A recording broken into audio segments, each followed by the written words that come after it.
Nunca pensé que a los 26 años estaría firmando papeles de divorcio en una notaría de Toledo, con las manos temblorosas y la boca seca. Dani ni siquiera me miró. Firmó rápido, como si sellara el fin de una suscripción incómoda. Salí de allí con una caja en brazos, cosas mías, recuerdos que no quería dejar atrás, y una decisión firme: empezar de nuevo. Me mudé a un pequeño piso en el casco antiguo. Ventanas con marcos de madera, azulejos antiguos en la cocina y una ducha que funcionaba cuando quería. No era perfecto, pero era mío. Por primera vez en mucho tiempo, dormía sin esperar pasos en el pasillo, sin sentir la presión de justificar cada gesto. El silencio me hablaba, y yo le respondía limpiando, leyendo y bebiendo café fuerte en las mañanas. La libertad, sin embargo, tiene sus grietas. Una de ellas apareció una mañana de abril, cuando el grifo de la cocina empezó a gotear. Primero eran gotas tímidas, luego una fuga constante. Cerré la llave de paso como pude y suspiré. Mañana llamaré a alguien, me dije. Pero al día siguiente, antes de que pudiera marcar ningún número, sonó el timbre. Abrí sin pensar. Y ahí estaba él. Hola, Aita, dijo con una voz grave, casi ronca. Me contó Dani que se te estropeó el grifo. Era José Manuel, su padre. No lo veía desde el juicio del divorcio. Alto, con el pelo gris bien peinado hacia atrás, camisa de cuadros remangada y unas manos que sujetaban un maletín metálico tan grande que parecía parte de una película de acción. Lo que más me descolocó no fue su presencia, sino el tono, amable, firme y demasiado cómodo para alguien que no vivía aquí. No hacía falta, dije en un susurro. No voy a dejarte sola con esto, respondió, empujando suavemente la puerta con el hombro mientras entraba. Quise decir algo más, pero las palabras se me quedaron pegadas a la lengua. Su forma de moverse era segura, conocedora. Fue directo a la cocina, dejó el maletín sobre la encimera con un golpe sordo y empezó a abrirlo. Herramientas de todos los tamaños, llaves inglesas, un destornillador eléctrico y, lo que más llamó mi atención, una llave ajustable de unos 50 centímetros. Brillaba como si fuera nueva. ¿Esa es para el grifo?, pregunté. Esta sirve para casi todo, respondió con una media sonrisa. Lo observé arrodillarse, revisar la fuga, hablar consigo mismo mientras trabajaba. Yo permanecí de pie, como si estuviera de visita en mi propio piso. Su presencia llenaba el espacio. No había tensión sexual, no en ese momento, pero sí algo incómodo, el tipo de cercanía que no esperas de alguien que, hasta hace poco, te llamaba nuera. Te has quedado muy sola aquí, ¿verdad?, preguntó sin mirarme. Eso es asunto mío, ¿no cree? No respondió. Solo giró la llave con fuerza, se escuchó un crujido metálico y la fuga se detuvo. Hecho, dijo, limpiándose las manos con un trapo. Pero vendré en unos días para revisar que no vuelva a fallar. No hace falta, de verdad. Lo haré igual. Se levantó, cogió su maletín y me miró a los ojos antes de marcharse. En su mirada no había deseo, pero sí algo extraño. Algo entre protección y derecho. Como si aún formara parte de mi vida, aunque yo ya no formara parte de la suya. Cerré la puerta y me quedé apoyada contra ella. Había reparado el grifo. Pero sin darme cuenta, había vuelto a entrar por otra rendija. Y yo no sabía si quería que saliera. Durante 3 días no supe nada de José Manuel. Pensé que se habría dado cuenta de que no era bienvenido, que su visita había sido una excepción. Pero el viernes, justo cuando salía del supermercado con 2 bolsas colgando de los brazos, me lo encontré en la puerta del edificio. Justo a tiempo, dijo, tomando una de las bolsas sin pedírselo. ¿Qué hace aquí? Te lo dije. Venía a revisar que el grifo no vuelva a dar problemas. Tragué saliva. No sabía cómo decirle que no hacía falta, que no quería esa supervisión permanente. Pero él ya estaba abriendo la puerta del portal con sus propias llaves. Eso me desconcertó. ¿Tienes llaves del edificio? Claro, aún tengo a Dani en el buzón. ¿Recuerdas? Subimos en silencio. En el pasillo, se detuvo frente a mi puerta y me miró como si evaluara si debía decir algo más personal. Al final no lo hizo. Entró, fue directo a la cocina, Abrió el maletín y empezó a sacar sus herramientas. Esa llave grande seguía ahí. Brillaba como un símbolo de autoridad. Yo dejé las bolsas sobre la mesa, observando cómo se movía con soltura, revisando tuberías, abriendo válvulas, tocando con los nudillos como si pudiera escuchar lo que estaba roto. Todo está bien, dijo finalmente, pero estas juntas están viejas. Las cambiaré. No protesté. Me senté frente, apoyando el codo en la mesa y observando cómo el hombre que hasta hace poco era parte de mi familia seguía metido bajo mi fregadero. Lo que me incomodaba no era su presencia. Era como me miraba cuando creía que yo no lo notaba. No había lujuria, pero sí una especie de ternura. ¿O era lástima? ¿Era esa mirada la de un padre que ya no tiene hija política, pero que aún se siente responsable? ¿O era algo más? ¿Cómo estás de verdad, Aita? Preguntó sin dejar de trabajar. Estoy bien. Eso no es una respuesta. ¿Y usted desde cuándo se convirtió en terapeuta? Se rió suavemente. Salió de debajo del fregadero, se incorporó y empezó a lavar sus manos en silencio. Luego, en lugar de marcharse, se sentó. ¡Ay! En la silla frente a mí. ¿Café? No hace falta. Yo invito. Hoy traje el mío. Sacó de su mochila una pequeña cafetera italiana. Me quedé mirándolo con incredulidad. ¿De verdad había traído café para quedarse? ¿Eso era parte del servicio técnico? La cocina se llenó de aroma fuerte y familiar. Sirvió las tazas sin preguntar. Tomó la suya, la giró entre las manos y se acomodó en la silla, como si estuviéramos en medio de una sobremesa de domingo. Dani no merecía lo que hiciste por él, dijo de repente. No quiero hablar de Dani. Yo tampoco. Pero a veces me pregunto si tú sabes lo que vales. Esa frase me golpeó como un cubo de agua fría. Quise levantarme, poner distancia, pero algo me obligó a quedarme. Había una carga emocional en su voz que no conocía. Una mezcla de arrepentimiento, cariño, y algo que no podía definir. No estoy aquí por ti, dijo de pronto, como leyéndome la mente. Estoy aquí porque no quiero que te sientas abandonada. No otra vez. Tomó el último sorbo de café, se levantó con tranquilidad y comenzó a guardar sus herramientas. Yo no me moví. Ni una palabra más. Antes de salir, se detuvo en la puerta y se giró. Volveré el martes. Hay una pequeña pérdida en el baño que también quiero ver. ¿Cómo sabe eso? Tú vives sola, Aita. Pero los ruidos no mienten. Y entonces se fue. Cerró la puerta despacio, sin apuro. Me quedé mirando el vapor que salía de mi taza. Ya no sabía si lo que sentía era gratitud, incomodidad o algo que prefería no nombrar. Después de aquella visita del café, decidí marcar distancia. No respondí sus mensajes. No abrí la puerta cuando volvió el martes. Ni siquiera hice ruido. Me senté en el suelo de la cocina, con la espalda contra la pared, mientras él tocaba el timbre con la misma paciencia con la que desmontaba grifos. Pensé que se cansaría, que entendería el mensaje. Pero no fue así. El viernes, al volver del trabajo, encontré una bolsa colgada del pomo. Dentro, una caja de fresas, perfectamente alineadas, como si las hubiera seleccionado una a una. En el fondo, una nota escrita con letra apretada. Las frutas también se secan si nadie las cuida. Ni firma. Pero no hacía falta. Suspiré, entré y dejé la bolsa en la encimera. No las toqué. No porque no me gustaran, sino porque no sabía qué quería demostrar. ¿Que yo no necesitaba nada de él? ¿O que su presencia empezaba a afectarme más de lo que admitía? La semana siguiente, otra visita. Esta vez con flores. Un ramo de margaritas blancas, envuelto en papel craft. Las dejó sobre el felpudo con otra nota. No hacen daño si solo alegran la vista. Y luego otra vez. Con una caja de pasteles de la confitería de la esquina. Yo estaba en casa. Abrí. No es necesario que traiga cosas, le dije, sosteniéndole la mirada. Lo sé, contestó, y me las tendió igual. Lo más inquietante no eran los regalos.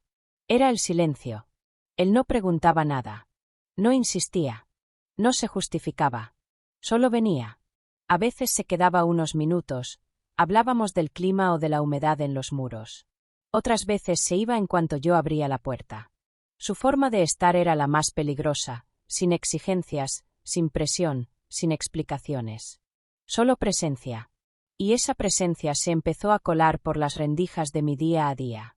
Me encontraba mirándome al espejo antes de salir, pensando si tenía buena cara, como si fuera a cruzármelo. Me sorprendía acomodando el jarrón de la mesa, como si esperara visitas. O revisando que el baño estuviera limpio, por si acaso. Una noche lo soñé. No era un sueño romántico. Era él, en mi cocina, arreglando una tubería imaginaria mientras me decía cosas que no lograba entender. Cuando desperté, el silencio me pareció más pesado que nunca. En el trabajo también empecé a cambiar. Mis compañeras notaron que estaba más distraída. Una de ellas, Marta, me preguntó si tenía nuevo novio. «Rey». Les dije que no, que solo estaba durmiendo mal. Pero ni yo me creía la excusa. Una tarde, volviendo de la biblioteca, lo vi en la esquina del mercado. No me había visto. Estaba hablando con una mujer mayor, riendo, con una bolsa de naranjas colgando de la mano. Me quedé observándolo desde la acera contraria. Él no tenía aspecto de acosador, ni de hombre enamorado. Parecía simplemente alguien que no sabía irse. Y quizás eso era lo más perturbador de todo. Que no quería hacerme daño, pero tampoco parecía capaz de alejarse. Como si yo siguiera siendo su deber. Su centro. Esa noche, al cerrar las ventanas, noté un sobre bajo la puerta. Dentro había una factura doblada. Un fontanero profesional. Marcado con resaltador. Cambio completo de válvula general. Ya no debería haber fugas. Era como si me dijera, ya no tengo excusa para volver. Pero no me voy, punto. Y eso me asustó más que cualquier palabra. No esperaba que la dependienta del mercado me dijera eso. Ni el tono, ni la sonrisa cómplice con la que me lo soltó. Tienes un marido encantador, ¿eh? Siempre te espera fuera. Eso sí que es amor. Me quedé congelada con el paquete de arroz en la mano. ¿Marido? Tragué saliva. No es mi marido, corregí, con voz seca. Es el padre de mi exmarido. Ella se rió como si no hubiera escuchado, o como si no le importara. Pues por cómo te mira, no lo parece. Tuve que salir de allí lo antes posible. Caminé deprisa por las calles estrechas del casco antiguo, con la compra en brazos, con el corazón latiendo como si hubiera hecho algo malo. No sabía si estaba más molesta por el comentario, o por lo cierto que sonaba. Y entonces, al doblar la esquina de mi calle, lo vi.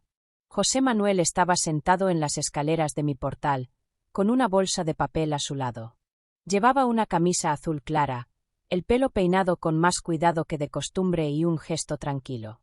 Como si fuera lo más normal del mundo esperarme ahí. Como si tuviera todo el derecho del mundo. Te traje empanadillas de espinacas.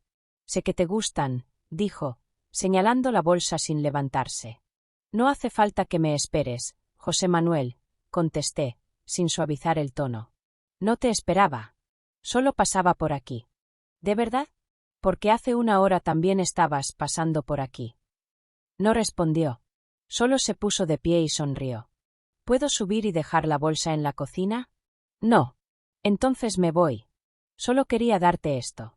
Alzó la bolsa, me la tendió y retrocedió un paso. La tomé por inercia. Las manos me temblaban un poco. No por miedo. Por rabia. Por esa mezcla extraña de invasión y ternura que él sabía administrar con una precisión quirúrgica. Subí sola.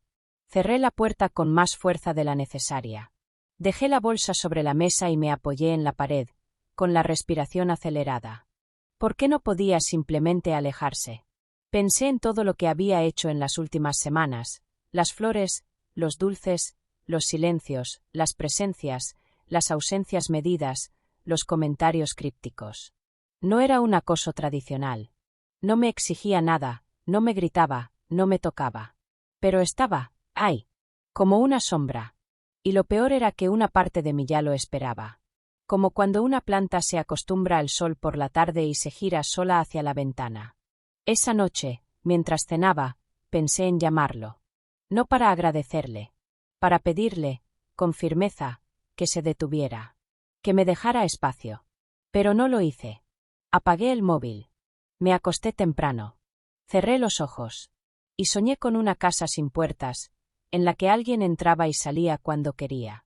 Esa mañana, al abrir la ventana, sentí el aire más pesado de lo habitual. El cielo estaba nublado, igual que mi ánimo. Lo había decidido. Tenía que hablar con él. Poner un límite claro. Un antes y un después. No podía seguir viviendo como si no supiera si abrir o no la puerta, si cruzármelo o no en cualquier esquina. Esperé hasta el mediodía, cuando sabía que él solía pasear por el parque de San Martín. Bajé con paso firme, sin maquillaje, con una sudadera vieja. Quería que entendiera que esto no era una cita. Era una conversación necesaria. Lo encontré sentado en su banco de siempre, con una novela en las manos y las gafas a medio bajar por la nariz. Me vio llegar, cerró el libro y se incorporó con esa calma suya que empezaba a enervarme. «Necesito hablar contigo», le dije, sin rodeos. «Claro, dime. Esto tiene que parar, José Manuel. Todo esto. Las visitas, las notas, las flores. No es sano. No es justo». Asintió en silencio. Ni una sola palabra en su defensa. «Necesito distancia. Tiempo. Estoy reconstruyendo mi vida. No puedo hacerlo con alguien constantemente asomado desde el pasado. No quiero intervenir en tu vida, Aita», dijo con voz baja. «Pero tú no eres solo la exmujer de mi hijo. Eres familia. No puedo fingir que no me importa lo que te pase. Pero no somos familia. Ya no. Eso se rompió cuando me divorcié». Sus ojos se oscurecieron. Por un momento vi algo que nunca había visto en él, un cansancio hondo, una tristeza que no buscaba compasión, pero que dolía verla. «Tú puedes romper papeles, Aita. Pero yo no puedo romper lo que siento». «¿Y qué es lo que sientes, exactamente?», pregunté, casi en un susurro. «Una mezcla», respondió. «No sé explicártelo sin parecer un loco. Pero no es deseo. No es amor romántico. Es algo más sencillo. No quiero que estés sola. No quiero que creas que nadie te ve». No supe qué contestar. Me quedé quieta, respirando con dificultad. Agradecí sus palabras, pero al mismo tiempo sentí un nudo en el pecho. ¿Por qué no podía ser solo una despedida amable? ¿Por qué tenía que ser tan ambiguo? Le di un leve asentimiento. Me di la vuelta. Y me fui. Esa noche no cené. Apagué todas las luces. Me metí en la cama con ropa, con el alma revuelta. Dormí mal, entre sueños de voces que me llamaban y pasillos que no llevaban a ningún sitio. Y entonces, cerca de las 2 de la madrugada, escuché un sonido suave. No un golpe. No un paso. Solo un roce. Como si alguien dejara algo con cuidado en la puerta. Esperé unos minutos. Me levanté descalza, encendí la luz del pasillo y abrí. Allí estaba, una regadera de metal nueva, con una etiqueta colgando aún. Y una nota, escrita con su caligrafía inconfundible. «Por si las flores se te secan». No firmó. No hizo falta. Volví a cerrar la puerta despacio. Me apoyé en ella. Y por primera vez en semanas, no supe si quería llorar o sonreír. Pasaron 3 días sin señales de José Manuel. Ni notas, ni flores, ni timbres. Y, aunque yo misma le había pedido distancia, su ausencia me pesaba más de lo que me atrevía a admitir. Pero lo que verdaderamente me empujó fue la pregunta que no dejaba de rondarme desde aquella regadera nocturna. ¿Por qué no puede dejarme ir? Así que decidí ir yo. Necesitaba cerrar el círculo, verle a la cara, exigir explicaciones. No más mensajes ambiguos. No más símbolos disfrazados de cuidados. Sabía dónde vivía. Un piso antiguo al otro lado del río, en una calle tranquila, con balcones llenos de geranios. Llamé al timbre. Nadie respondió. Volví a llamar. Nada.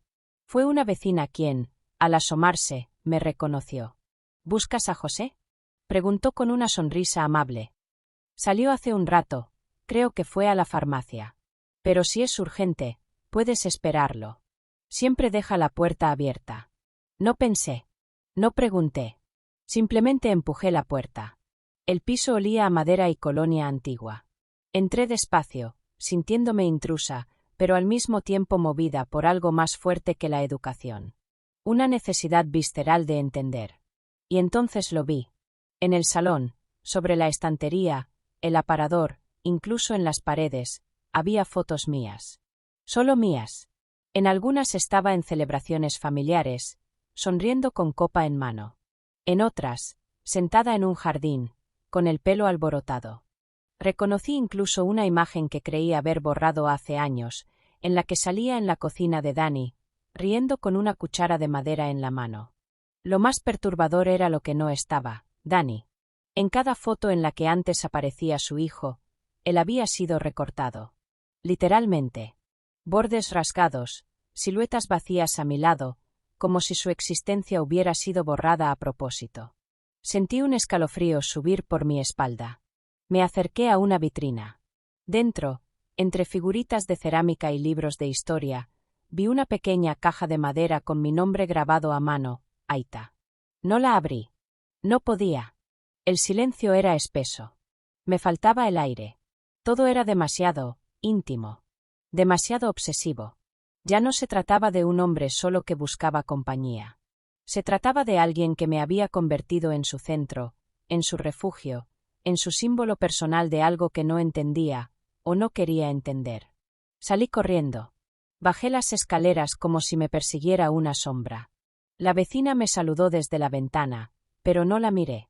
Solo quería salir de allí. Al llegar a casa, cerré la puerta con llave y me senté en el suelo, abrazándome las piernas. ¿Qué estábamos haciendo? ¿Y quién era yo para él en realidad? Esa noche no pude dormir. Me levantaba, me acostaba, recorría el pasillo una y otra vez. Las imágenes de su salón lleno de fotos mías volvían una y otra vez a mi mente, como una pesadilla sin fin. Y con ellas, una certeza cada vez más clara. Esto no era solo una extraña forma de cuidado. Era una obsesión silenciosa, cuidadosamente disfrazada de ternura. A las 3 de la madrugada, tomé el teléfono y marqué su número. Dudé hasta el último segundo. Pero necesitaba hacerlo. Necesitaba decirlo. Escucharme diciéndolo. Respondió al segundo tono. Aita, dijo, como si hubiera estado esperando justo esa llamada. José Manuel. No vengas más. No dejes nada más en mi puerta. No esperes en las escaleras. No quiero más flores, ni frutas, ni regaderas. Necesito que me sueltes. Hubo un silencio tan largo, que creí que se había cortado la llamada. Pero entonces, su voz volvió, más baja, más rota. Te vi caer. Te vi romperte. Y nadie te sostuvo. Yo, solo quería que alguien te cuidara. No te corresponde a ti cuidarme. Lo sé. Pero no podía evitarlo. Pues tendrás que aprender. Mis palabras sonaron más duras de lo que esperaba. Pero no me retracté. Al otro lado de la línea, él volvió a guardar silencio.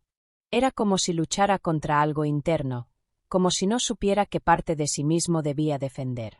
No lo entiendes, murmuró finalmente. No es amor, Aita. No quiero nada de ti. Solo, no quería que pensaras que estabas sola en el mundo. Lo sé, dije. Y era verdad. Sabía que no era deseo. No era una intención romántica.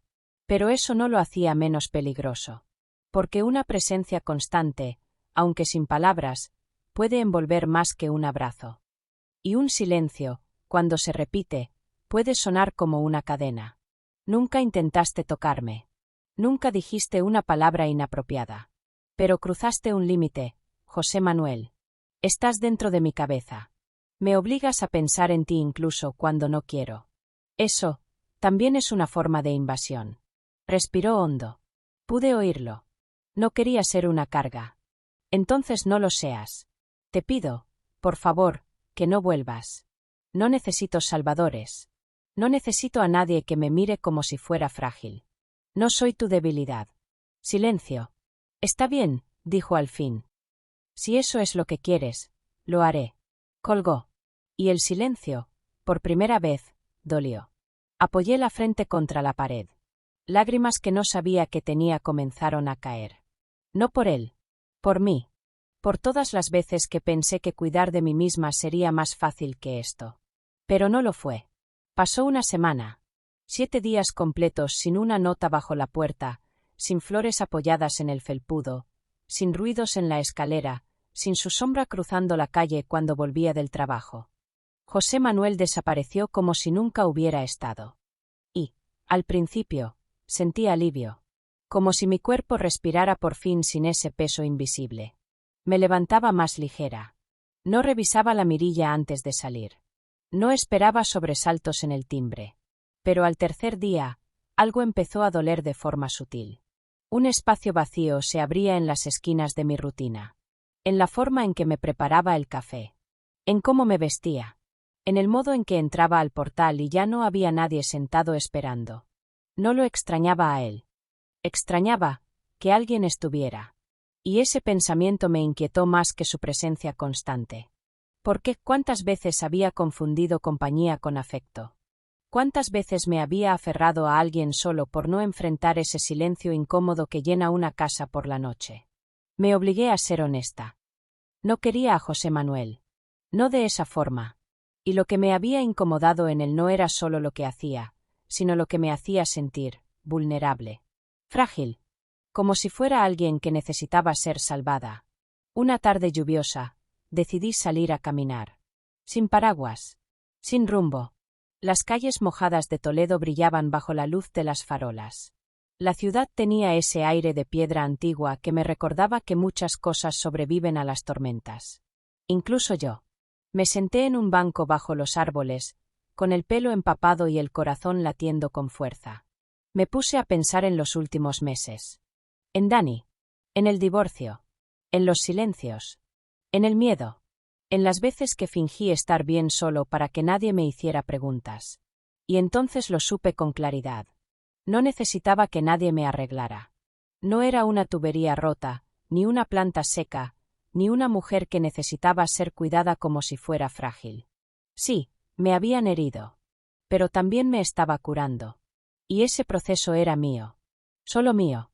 Al volver a casa, encendí una vela. Preparé una cena sencilla.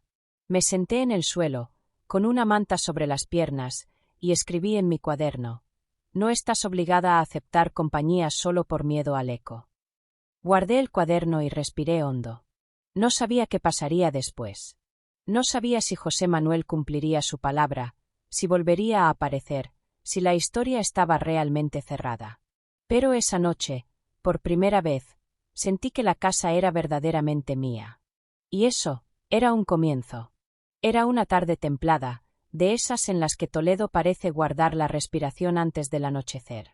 Las persianas dejaban entrar una luz dorada, y la casa olía a jabón de lavanda y a café recién hecho. Tenía un libro en las manos, pero no leía. Solo escuchaba el silencio. Un silencio distinto. No el de la espera, sino el de la paz. Y entonces, de repente, el sonido que había temido durante semanas: 3 golpes suaves en la puerta. Mi cuerpo se tensó por instinto.